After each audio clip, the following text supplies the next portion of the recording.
សួស្តីអ្នកទាំងអស់គ្នាបើរួចរាល់ហើយតោះទៅស្ដាប់ទាំងអស់គ្នាទូឯប្រុសខឹងយ៉ាងខ្លាំងចំពោះក្មេងស្រីអាយុ1000ឆ្នាំរហិឈូដែលបានធ្វើបែបនេះដាក់ឪពុករបស់គាត់ក្មេងស្រីនោះបាននិយាយថាមើលមុខឯងឥឡូវនេះទៅវាពិតជាអាក្រក់ណាស់ឥឡូវនេះគាត់ត្រូវបានស្ដេចអារក្សរោហិតសន្ធិដ្ឋឯងមិនអាចធ្វើអ្វីបានទេហើយគាត់ក៏មិនមែនជាឪពុករបស់ឯងទៀតទេវីរបុរសមិនអាចទទួលយកការពិតបានទេដូច្នេះគាត់នឹងសម្លាប់ក្មេងស្រីនោះតើអ្នកគិតថាអ្នកអាចវាយប្រហារខ្ញុំបែបនោះបានទេវីរបុរសមិនហ៊ានធ្វើបែបនោះទេក្មេងស្រីនោះបានប្រាប់វីរបុរសថាប្រសិនបើអ្នកចង់ជួយឪពុករបស់អ្នកមានវិធីមួយអ្នកត្រូវតែព្យាយាមប្រើអំណាចរបស់អ្នកឲ្យខ្លាំងជាងស្ដេចអារក្សរោហិតឥឡូវនេះឪពុករបស់អ្នកមានវិធីដើម្បីរស់រានមានជីវិតវីរបុរសត្រូវប្រើអំណាចរបស់គាត់ដើម្បីទៅដល់កង់ទី5នៃជីវិតវាជាអំណាចកម្រិតស្ដេចប៉ុន្តែវាលើសពីនេះទៅទៀតវាគឺជាកង់ទី6នៃជីវិតវាត្រូវបានគេហៅថាកម្រិតធម្មតាវាពិបាកក្នុងការគិតថាវាជាកម្រិតធម្មតាមួយនៅក្នុងជីវិតនេះឥឡូវនេះវីរបុរសមានតែកង់ទី3នៃជីវិតប៉ុណ្ណោះប្រសិនបើអ្នកចង់ប្រើកង់ទី5និងទី6នៃជីវិតវីរបុរសរបស់យើងប្រកាសជាបានចំណាយពេលច្រើនក្នុងការហ្វឹកហាត់គាត់ប្រហែលជាបានហ្វឹកហាត់ខួរក្បាលរបស់គាត់ហើយវីរបុរសបានទៅចាប់ដៃជាមួយក្មេងស្រីនោះអ្នកគឺជាស្ដេចនៃសត្វតិរិឆានត្រូវតែមានវិធីមួយផ្សេងទៀតដើម្បីជួយឪពុកខ្ញុំវីរបុរសនឹងលះបង់អ្វីៗគ្រប់យ៉ាងប្រសិនបើក្មេងស្រីនោះជួយគាត់ខ្ញុំបានប្រាប់អ្នកឲ្យលះបង់អ្វីៗគ្រប់យ៉ាងមែនទេតើអ្នកចង់ដេកជាមួយខ្ញុំយប់នេះទេក្មេងស្រីនោះបាននិយាយថាពួកគេមិនទាន់បានគ្រប់គ្រងឪពុករបស់អ្នកបានពេញលេញនៅឡើយទេពួកគេគ្រាន់តែត្រូវការកម្លាំងពីឪពុករបស់អ្នកដូច្នេះឥឡូវនេះប្រសិនបើអ្នកអាចសុំជំនួយពីមនុស្សកម្រិតស្ដេចអ្នកនឹងមានឱកាសជួយឪពុករបស់អ្នកវីរបុរសត្រូវស្វែងរកនរណាម្នាក់ដែលមានអំណាចនៃកង់ជីវិតកម្រិតស្ដេចវីរបុរសឆ្ងល់ថាគាត់អាចរកនរណាម្នាក់ដែលមានអំណាចនៃកង់ជីវិតកម្រិតស្ដេចនៅឯណានៅពេលដែលវីរបុរសគិតដោយប្រុងប្រយ័ត្នមានមនុស្សម្នាក់មកពីភ្នំវីរបុរសបានប្រាប់អ៊ីកាដេអេងឲ្យនាំគាត់ទៅកាន់ភ្នំរបស់ស្ដេចសត្វតិរិឆានអ៊ីកាដេអេងបានធ្វើដោយដែលគាត់ត្រូវបានគេប្រាប់ពេលគាត់មកដល់ទីនេះគាត់មិនបានរកឃើញស្ដេចសត្វតិរិឆានទេក្មេងស្រីនោះបាននិយាយថានេះគ្រាន់តែជាមូលដ្ឋានទ័ពអាក្រក់របស់កុលសម្ព័ន្ធរ៉ូហ៊ីប៉ុណ្ណោះវានឹងក្លាយជាកន្លែងថ្មីមួយបន្ទាប់ពីត្រូវបានគេរកឃើញក្មេងស្រីនោះនៅតែបន្តសុំជំនួយពីវីរបុរសអ្នកប្រកាសជានឹងជួបឪពុករបស់អ្នកម្ដងទៀតប្រសិនបើអ្នកសុំជំនួយពីនរណាម្នាក់ដែលមានអំណាចនៃកង់ជីវិតកម្រិតស្ដេចវីរបុរសនឹងឆ្ងល់កុលសម្ព័ន្ធមនុស្សរបស់ខ្ញុំតែងតែជាកុលសម្ព័ន្ធសត្វសាហាវដូចអ្នកហេតុអ្វីបានជាអ្នកជួយខ្ញុំចង់ជួយអ្នកខ្ញុំស្រឡាញ់អ្នកទេយើងមិនទាន់ស្រឡាញ់គ្នាណាជាធម្មតាទេអ្នកខ្លាំងនឹងរស់រានមានជីវិតវាតែងតែជារឿងធម្មតានៅក្នុងលោកនេះមិនថាវាជាកុលសម្ព័ន្ធមនុស្សរបស់អ្នកឬកុលសម្ព័ន្ធសត្វតិរិឆានរបស់ខ្ញុំទេវាទាំងអស់គឺសម្រាប់ការរស់រានមានជីវិតរឿងនេះមិនអាចបន្ទោសអ្នកណាបានទេទោះឯកនឹងក្មេងស្រីនោះបាននៅជាមួយគ្នាអស់រយៈពេលជាច្រើនឆ្នាំវាមានន័យថាកុលសម្ព័ន្ធមនុស្សនិងកុលសម្ព័ន្ធសត្វសាហាវត្រូវតែអាចរស់នៅជាមួយគ្នាដោយសន្តិភាពវីរបុរសរបស់យើងពិតជាល្អណាស់នាពេលអនាគតខ្ញុំចង់ឲ្យមនុស្សគ្រប់គ្នារស់នៅដោយសន្តិភាពជាមួយគ្នាលើកលែងតែកុលសម្ព័ន្ធរ៉ូហ៊ីដ៏អាក្រក់ខ្ញុំគិតថាវាអាក្រក់ណាស់ក្មេងស្រីនោះនឹងរងចាំខ្ញុំនឹងរងចាំរហូតដល់ថ្ងៃពេលព្រឹកឡើងវីរបុរសបានធ្វើដំណើរទៅកាន់ភ្នំភូបេតា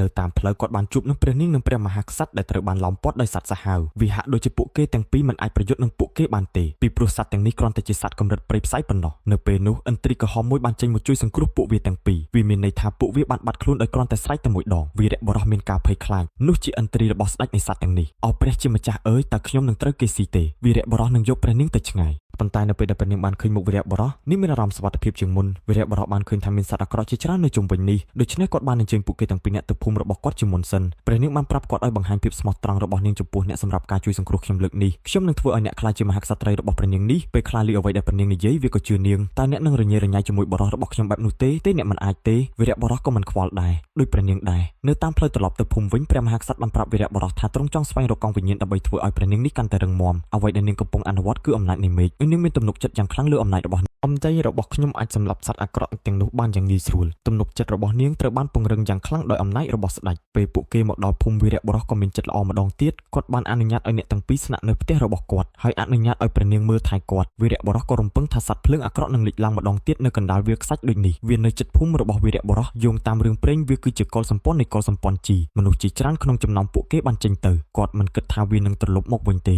េសូម្បីតែឪពុករបស់វីរបុរសដែលជាមនុស្សខ្លាំងបំផុតនៅក្នុងភូមិក៏នៅតែត្រូវបានគ្រប់គ្រងដោយសត្វភ្លើងអាក្រក់ហើយបាត់ខ្លួនដោយគ្មានដានអ្នកភូមិបានពិគ្រោះគ្នាទៅវិញមេភូមិបានណែនាំថារឿងនេះត្រូវរកវិធីជួយប្រយុទ្ធប្រឆាំងនឹងសត្វភ្លើងអាក្រក់ឪពុករបស់ឆាំងឈុងគឺជាអ្នកដែលបានតាក់ទងអ្នកភូមិប៉ុន្តែឥឡូវនេះភ្ញៀវដ៏ល្បីល្បាញបានមកញ៉ាំអាហារវាឆ្ងាញ់ណាស់ខ្ញុំមិនដឹងថាវាប្រៃប៉ុណ្ណាទេប៉ុន្តែវាឆ្ងាញ់ណាស់សរុបមកយើងត្រូវផ្ញើសារទៅកាន់ភូមិដទៃទៀតឪពុករបស់វីរបុរសបានប្រាប់មនុស្សគ្រប់គ្នាឲ្យរៀបចំគ្រាប់បែកកុំឲ្យសត្វភ្លើងអាក្រក់ចូលក្នុងភូមិបើគ្មានអ្វីទេចូលបញ្ឈប់ការប្រជុំបន្ទាប់មកវីរបុរសបានមកនិយាយជាមួយឪពុកបានប្រាប់គាត់ថាដោយដែលគាត់គិតគឺគ្មានកំហុសអ្វីឡើយអំណាចនៃអគ្គិសនីនិងអំណាចនៃពន្លឺអាចសម្លាប់សត្វភ្លើងអាក្រក់បានឪពុករបស់វីរបុរសថានេះអាចជាមធ្យោបាយមួយដើម្បីសង្គ្រោះជីវិតឪពុករបស់គាត់វីរបុរសចង់បង្រៀនពីអំណាចនៃអាវុធពិសិដ្ឋដល់អ្នកដទៃប៉ុន្តែឪពុកបាននិយាយថាប្រសិនបើគាត់មានកម្លាំងគ្រប់គ្រាន់ដើម្បីកម្ចាត់សត្វភ្លើងអាក្រក់វីរបុរសបានសុំជំនួយពីបុរសពិសិដ្ឋដើម្បីសង្គ្រោះឪពុករបស់គាត់ចំណុចទី2គឺត្រូវរក្សាការសន្យារយៈពេល30ឆ្នាំខ្ញុំលេងសើចទេការសន្យារយៈពេល30ឆ្នាំគឺថាខ្ញុំនឹង ជួបបរិវិសុទ្ធហើយជួយសង្គ្រោះភូមិឪពុករបស់វីរៈបុរសបាននិយាយថាបរិវិសុទ្ធគួរតែទៅជួបបរិវិសុទ្ធដើម្បីឲ្យកាន់តែរឹងមាំនៅទីបំផុតគាត់ត្រូវហោះចេញពីរូងភ្នំដើម្បីបើកភ្នែកមើលពិភពខាងក្រៅឪពុកបាននិយាយថាមិនថាពិភពខាងក្រៅស្រស់ស្អាតប៉ុណ្ណាទេនេះគឺជាផ្ទះរបស់គាត់វីរៈបុរសបានសន្យាថានឹងថែរក្សាខ្លួនឯងហើយត្រឡប់មកវិញភ្លាមៗនៅពេលដែលគាត់បានឃើញស្ត្រីដ៏វិសុទ្ធគាត់មិនខ្វល់ពីបងប្រុសរបស់គាត់តតែសោះចាងសឹងបានទៅជាមួយវីរៈបុរសចាងសឹងបានប្រាប់វីរៈបុរសថាគាត់បានទៅពិភពខាងក្រៅហើយនឹងត្រឡប់មកវិញដើម្បីជួបគាត់ចាងសឹងបាននិយាយថាពិភពខាងក្រៅមិនខ្លាំងទេប៉ុន្តែភ្នំពិសិដ្ឋគឺខ្លាំងណាស់ចាងសឹងបាននិយាយថាគាត់ក៏កំពុងវឹកហាត់នៅទីនោះដែរនៅពេលនោះគាត់នឹងមើលថាយើងយ៉ាងល្អវីរៈបុរសមានការភ្ញាក់ផ្អើលដែលវាមិនងាយស្រួលទេក្នុងការវឹកហាត់នៅលើភ្នំពិសិដ្ឋឆ្នាំនេះចាងសឹងបាននិយាយថាគាត់នឹងមកជួបគាត់ភ្លាមៗនៅពេលដែលគាត់បានឃើញស្ត្រីពិសិដ្ឋចាងសឹងបាននិយាយថាគាត់នឹងមកជួបគាត់យុវជនម្នាក់នេះពិតជាខ្លាំងមែនគាត់គិតថាតួឯកគឺជាសមាជិកនៃកុលសម្ព័ន្ធភ្នំដែលគាត់នឹងជាអ្នកដែលត្រូវដោះស្រាយជាមួយតួឯកគាត់មានអំណាចក្នុងការវាយប្រហារតួឯកប៉ុន្តែប្រសិនបើមេរុញតួឯកចេញហើយទទួលយកការវាយប្រហារជំនួសវិញបណ្ដាលឲ្យមេត្រូវវាយប្រហារនៅពេលដែលតួឯកឃើញដូច្នោះគាត់នឹងខឹងសម្បាយ៉ាងខ្លាំងគាត់អាចសម្លាប់ទាំងទម្រង់ទី2របស់សិទ្ធិសិលាបំផ្លាញមេឃដែលអ្នកដឹកនាំមិនខ្លាចអំណាចរបស់តួឯកតតែសោះគាត់បានប្រើខែដើម្បីការពារការវាយប្រហាររបស់តួឯកប៉ុន្តែប្រសិនបើការការពាររបស់តួឯកត្រូវបានរារាំងដោយការវាយប្រហាររបស់តួឯកដែលគាត់បាននិយាយថាតួឯកគឺជាសមាជិកនៃកុលសម្ព័ន្ធភ្នំវាមើលទៅដូចជាគាត់ខ្លាចតួឯកគាត់ប្រញាប់រត់ចេញពីតួឯកដោយមិនគិតពីជីវិតរបស់គាត់តួឯកបាននិយាយថាឯងចង់រត់ទៅណាតួឯកបានវាយប្រហារគាត់យ៉ាងសាហាវដែលធ្វើឲ្យគាត់ខឹងដែរគាត់បានប្រាប់តួឯកថាអ្នកជាអ្នកដែលនឹងសម្លាប់ខ្ញុំបើឯងមិនសម្លាប់ខ្ញុំទេខ្ញុំនឹងសម្លាប់ឯងតួឯកខឹងតើខ្ញុំអាចសម្លាប់អ្នកបានទេខ្ញុំនឹងដឹងតួឯកបានវាយប្រហារគាត់យ៉ាងសាហាវរហូតដល់គាត់ត្រូវដកថយតើរឿងនេះអាចកើតឡើងដោយរបៀបណាទន្ទឹមនឹងនេះឪពុករបស់តួឯកបានលេចមុខដូច្នេះឪពុកបានអញ្ជើញតួឯកឲ្យចូលជាសមាជិកនៃកុលសម្ព័ន្ធដូចគាត់បើអ្នកយល់ព្រមខ្ញុំនឹងផ្ដល់ឲ្យអ្នកនៅតំណែងជាព្រះអង្គម្ចាស់ជាការពិតណាស់តួឯកមិនយល់ព្រមទេព្រោះគាត់ស្អប់កុលសម្ព័ន្ធភ្នំខ្លាំងណាស់ឯងជាមនុស្សគួរឲ្យស្អប់ខ្ពើមមែនប្រគល់ឪពុកខ្ញុំឲ្យខ្ញុំវិញឲ្យគេវាយឪពុកខ្ញុំឲ្យស្លាប់ទន្ទឹមនឹងនេះដែរខ្លាបានអង្គុយលើសត្វហ្វូនិកហើយលោតចុះទៅរកតួឯក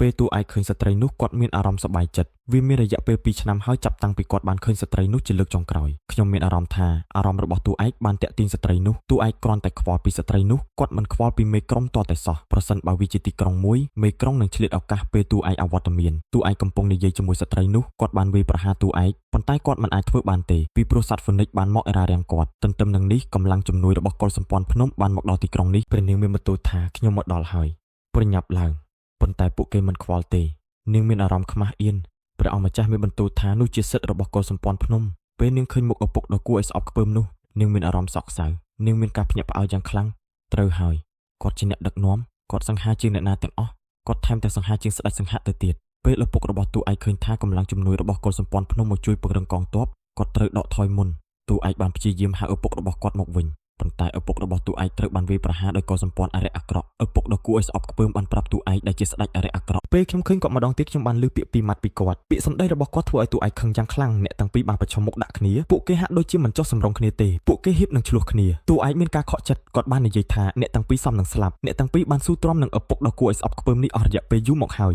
យអ្នកទាំងពីរប្រហែលជាត្រូវកម្ចាត់ខ្ញុំអ្នកទាំងពីរមិនបានរងចាំយូរទេខ្ញុំនឹងបង្រៀនមេរៀនមួយដល់ឪពុកដ៏គួរឲ្យស្អប់ខ្ពើមនេះប៉ុន្តែឪពុកដ៏គួរឲ្យស្អប់ខ្ពើមនេះមានអំណាចច្រើនជាងពួកគេទាំងពីរនាក់មិនអាចធ្វើអ្វីបានទេពួកគេត្រូវបានវាយប្រហារតួឯកបានប្រញាប់ប្រញាល់ទៅរកពួកគេទាំងពីរនាក់តួឯកប្រុសបានប្រាប់ពួកគេទាំងពីរថាខ្ញុំនឹងការពារអ្នកចាប់ពីពេលនេះតទៅគ្មានអ្នកណាអាចធ្វើបាបអ្នកទាំងពីរបានទេតួឯកប្រុសបានប្រាប់ឪពុកដ៏គួរឲ្យស្អប់ខ្ពើមថាទោះបីជាប្អូនប្រុសទាំងពីររបស់ខ្ញុំបានបាត់បង់ស្មារតីក៏ដោយក៏អ្នកមិនមានសិទ្ធិបង្រៀនពួកគេដែរមួយវិញទៀតអ្នកហ៊ានមើលងាយឪពុកខ្ញុំបើអ្នកសុំទោសរឿងថ្ងៃនេះនឹងមិនកាត់ឡើងទេជាការពិតណាស់ឪពុកដ៏គួរឲ្យស្អប់ខ្ពើមនឹងមិនសុំទោសឡើយស្អាតណាស់ប៉ានឹងបង្រៀនកូនពីរបៀបធ្វើជាបុរសទន្ទឹមនឹងនេះឪពុកដ៏គួរឲ្យស្អប់ខ្ពើមបានសោយគាត់សោយច្រើនណាស់គាត់បានប្រាប់តួឯកថាអ្នកមិនដឹងថាអ្នកណាឈរនៅពីមុខអ្នកទេខ្ញុំស្នើឲ្យអ្នកលុតជង្គង់ចុះហើយអង្វរសុំសេចក្តីមេត្តាករុណាបើមិនដូច្នោះទេអ្នកប្រហែលជាមិនមានឱកាសទេគាត់មានសុជីវធម៌ណាស់តើវាឆ្ងាញ់ទេគាត់មានសុជីវធម៌ណាស់ពេលតួឯកឃើញឪពុកដ៏គួរឲ្យស្អប់ខ្ពើមនោះគាត់ក៏មកអួតប្រាប់ព្រះនាងតើព្រះនាងឃើញនេះទេនេះជាបងថ្លៃរបស់ខ្ញុំនាងនិយាយថាមិនអាក្រក់ទេរងចាំខ្ញុំជាតួឯកនៃឪពុកដ៏គួរឲ្យស្អប់ខ្ពើមបន្ទាប់មកគាត់នឹងក្លាយជាបងថ្លៃរបស់ខ្ញុំប៉ុន្តែឪពុកដ៏គួរឲ្យស្អប់ខ្ពើមមិនខ្វល់ទេដូចព្រះនាងដែរជាការពិតណាស់ឪពុកដ៏គួរឲ្យស្អប់ខ្ពើមនេះមានប្អូនប្រុសរបស់ខ្លួ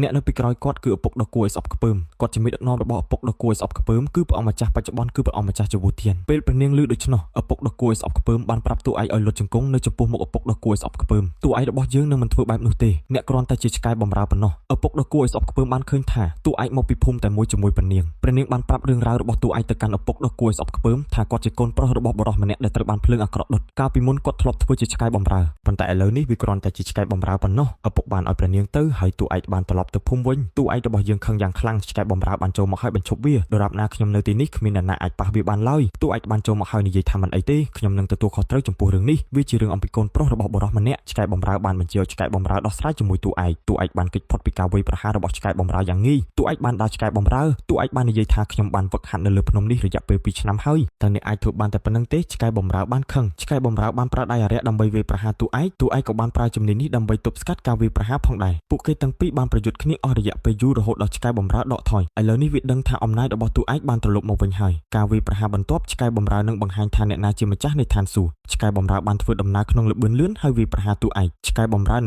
នឹងមកជួយតួឯកប៉ុន្តែឆ្កែបំរើបានប្រើអំណាចរបស់វាដើម្បីបញ្ឈប់ពួកគេទាំងពីរពេលឆ្កែបំរើវាយប្រហារតួឯកវាខឹងខ្លាំងណាស់ពិភពខាងក្រៅធំជាងអ្វីដែលអ្នកគិតនៅពីលើមេឃមានមេឃមួយនៅពីលើស្មៅមានទន្លេមួយឆ្កែអ្នកបំរើបានដេញតួឯកត្រឡប់ទៅភូមិវិញឆ្កែអ្នកបំរើបានមកហើយប្រាប់គាត់ថាអ្នកមកបណ្ដុំបណ្ដាលមនុស្សនៅក្នុងភូមិតែមួយឯងមិនខ្មាស់អៀនទេឬឆ្កែបំរើក៏ព្រួយបារម្ភអំពីតួឯកដែរតួឯកដឹងថាឆ្កែបំរើរបស់គាត់ខ្លាំងណាស់ប៉ុន្តែវាមិនចោះចាញ់ងាយទេតួឯកបានប្រាប់ឆ្កែបំរើថាឯងត្រៀមខ្លួនប្រយុទ្ធហើយឬនៅឆ្កែបំរើបាននិយាយថាឯងពូកែខាងនេះឯងនឹងតួឯកបានដើរគាត់តួឯកមិនអាចឈប់ដើរគាត់បានទេឆ្កែបំរើមិនអាចរើបានទេគ្មានឱកាសសងសឹកទេនៅទីបញ្ចប់តួឯកត្រូវបានឆ្កែបំរើវាយឆ្កែបំរើបានលោតហើយបុកតួឯកឆ្កែបំរើនោះបានហត់ដង្ហើមវាមិនដូចអ្វីដែលខ្ញុំគិតទេពេលតួឯកកំចាត់ឆ្កែបំរើបានគាត់បានប្រាប់ឆ្កែបំរើថាក៏បង្ហាត់មនុស្សរបស់ខ្ញុំហើយឪពុករបស់ខ្ញុំផងក៏មកទីនេះខ្ញុំសុំទោសឆ្កែបំរើបានប្រាប់តួឯកថាបើឯងអាចទប់ទល់នឹងកណ្ដាប់ដៃរបស់ខ្ញុំបានអញសុំទោសតួឯកបានទទួលយកបញ្ហាប្រឈមឆ្កែបំរើបានរួមគ្នាវាយតួឯកបានបិទភ្នែកផ្ចង់អារម្មណ៍ហើយហៅនាគមាសចេញមកទប់ស្កាត់ការវាយប្រហាររបស់ឆ្កែបំរើភាគីទាំងសងខាងបានរងរបួសយ៉ាងធ្ងន់ធ្ងរនៅទីបំផុតតួឯកមិនអាចទទួលការវាយប្រហារនោះបានទេគាត់បានលុតទៅឆ្ងាយមើលទៅដូចជាដៃរបស់ឆ្កែបំរើឈឺខ្លាំងណាស់ប៉ុន្តែគាត់រក្សាមុខរបស់វាបានល្អកុំឲ្យគាត់ដឹងអីគាត់បានប្រាប់តួឯកថាតើអ្នកនៅហ៊ានសុំទោសខ្ញុំទេប៉ុន្តែកម្លាំងរបស់អ្នកអាចប្រើបានតើអ្នកចង់ធ្វើជាអ្នកបំរើរបស់ខ្ញុំទេឆ្កែបំរើបានឆ្លើយថាខ្ញុំមិនមែនជាអ្នកបំរើរបស់អ្នកទេបន្ទាប់មកឆ្កែបំរើបាននាំប្រជាជនរបស់វាទៅទីក្រុងនាគមាសបានអញ្ជើញឆ្កែបំរើនោះឲ្យធ្វើជាអ្នកបំរើរបស់វាប៉ុន្តែវាខឹងខ្លាំងណាស់ឥឡូវនេះខ្ញុំយល់ព្រមធ្វើជាអ្នកបំរើរបស់អ្នកតួឯកនៅតែខឹងនឹងឆ្កែបំរើលើកក្រោយខ្ញុំនឹងធ្វើឲ្យគាត់សុំទោសតួឯកប្រុសបានប្រាប់អ្នករាល់គ្នាឲ្យចេញពីទីនេះប្រសិនបើអ្នកនៅទីនេះអ្នកប្រកាសជានឹងជួបគ្រោះថ្នាក់នៅតាមផ្លូវតួឯកប្រុសបានស្ដីបន្ទោសឆ្កែបំរើនឹងនាគ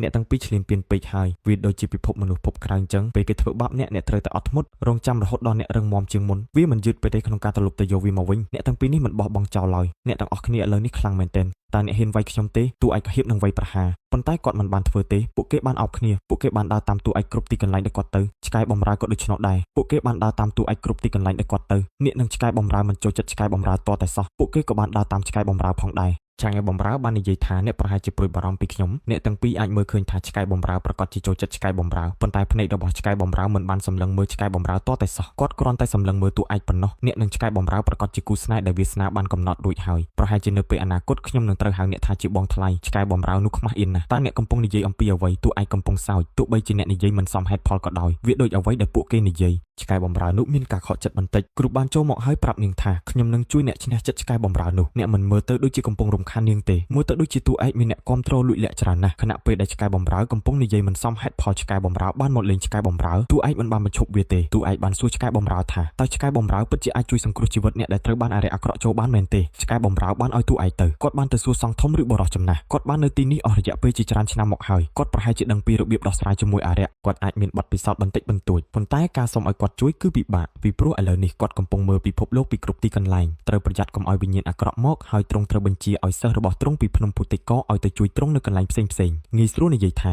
ទ្រង់រវល់ខ្លាំងណាស់មនុស្សសាមញ្ញនឹងមិនមានឱកាសឃើញបូជាចារធំមកដល់កន្លែងដែលតួឯកហៀបនឹងធ្វើដំណើរនោះទេឥឡូវនេះស្ដេចអារក្សនៃ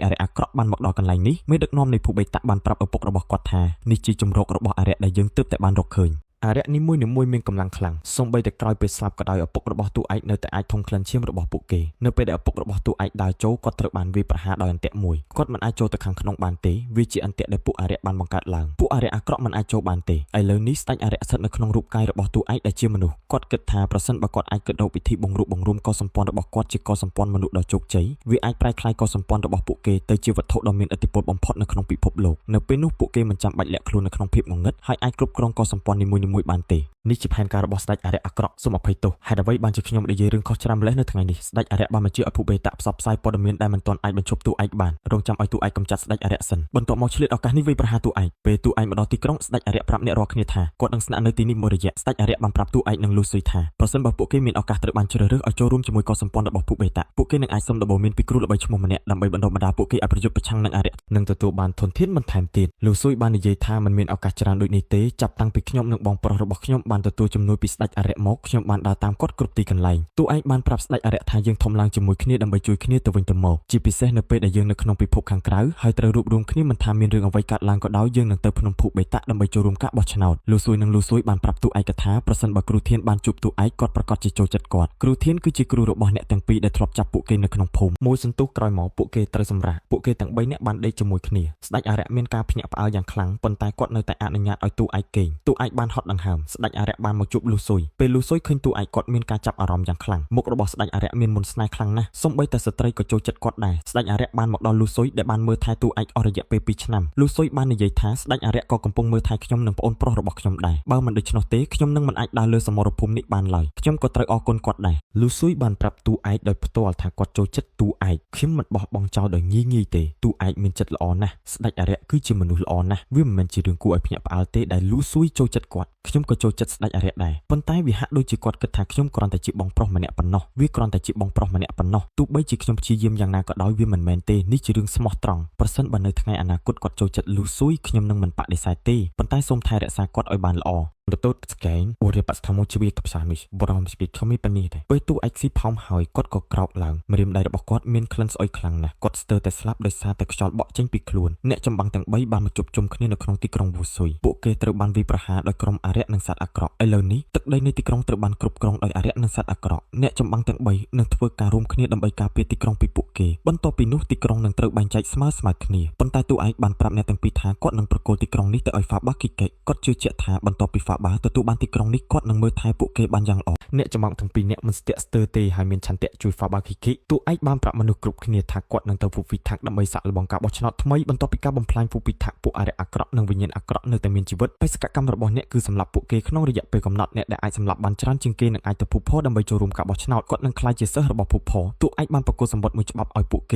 េរាល់ពេលដែលពួកគេអាចសម្លាប់វិញ្ញាណអាក្រក់បានវានឹងត្រូវបានកត់ត្រាទុកក្នុងសម្បត្តិនេះប្រសិនបើពួកគេស្ថិតក្នុងគ្រោះថ្នាក់ហើយត្រូវបំផ្លាញសម្បត្តិនោះចាប់នោះនឹងមាននរណាម្នាក់ប្រញាប់ប្រញាល់ជួយពួកគេប៉ុន្តែការបំផ្លាញអក្សរនោះមានន័យថាពួកគេក៏ចោះចាញ់ក្នុងការប្រឡងដែរមានទាំងល្អនិងអាក្រក់ពួកគេប្រញាប់ចាក់ចេញបើអ្នកដើរតាមព្រះនាងដូចខ្ញុំអ្នកមិនចាំបាច់ដើរបែបនេះទេគ្មាននរណាទៅជាមួយគាត់ទេទន្ទឹមនឹងនេះសូយ៉ាព្រះនាងនៃភូបរតបានអញ្ជើញសូយ៉ាឲ្យទៅជាមួយនាងសូយ៉ាបានសួរតួឯកថាហេតុអ្វីបានជាអ្នកជ្រើសរើសឆ្កែនេះចំណុចសំខាន់គឺអ្វីតួឯកនិយាយថាខ្ញុំមានសត្វមួយក្បាលដែលត្រូវសម្លាប់រួចហើយបើអ្នកឃើញខ្ញុំអ្នកនឹងភ័យខ្លាចពួកវិញ្ញាណអាក្រក់មិនរងចាំទេទាហានទាំងនោះច្រើនណាស់ពួកគេជាអ្នកការពារតំបន់នីមួយៗពួកគេមានរង្វង់ជីវិតដល់កម្រិតទី5ហើយអាចហោះហើរលើអាកាសបានពួកគេនិយាយដើមគេអំពីមេដឹកនាំរបស់ពួកគេសូម្បីតែមេដឹកនាំរបស់យើងក៏ស្ថិតនៅកម្រិតដំបូងនៃរង្វង់ជីវិតដែរតើអ្នកគិតថាមេដឹកនាំមិនលឺទេឬបិទមាត់ទៅអ្នកទាំងពីរអ្នកមិនមានសូម្បីតែរង្វង់ជីវិតនៅពេលនោះមានស្ដេចអរិយមួយអង្គដែលកំពុងខ្លំមើលដោយសម្ងាត់មេដឹកនាំនៃភពប្រផតបានឃើញថាទាហានទាំង3នឹងនាំនារីវ័យក្មេងនោះទៅកាន់ប្រាសាទបុរាណនេះជាឱកាសល្អមួយដើម្បីក្លាយជាអាហារដ៏ល្អរបស់ពួកគេតួឯកបានប្រាប់ពួកគេឲ្យអត់ធ្មត់ហើយរងចាំពួកគេបើកប្រាសាទបុរាណហើយបន្ទាប់មកថែរក្សាពួកគេទាហានទាំង3បានមកដល់តួឯកប្រុសមានគម្រោងតាក់ទាញវិញ្ញាណអាក្រក់និងសត្វឲ្យចេញមកហើយរងចាំនារីវ័យក្មេងមកទីនេះរួចមើលថែពួកគេទាហាននោះបាននិយាយថាហេតុអ្វីបានជាអ្នកព្យាយាមសម្លាប់ពួកគេ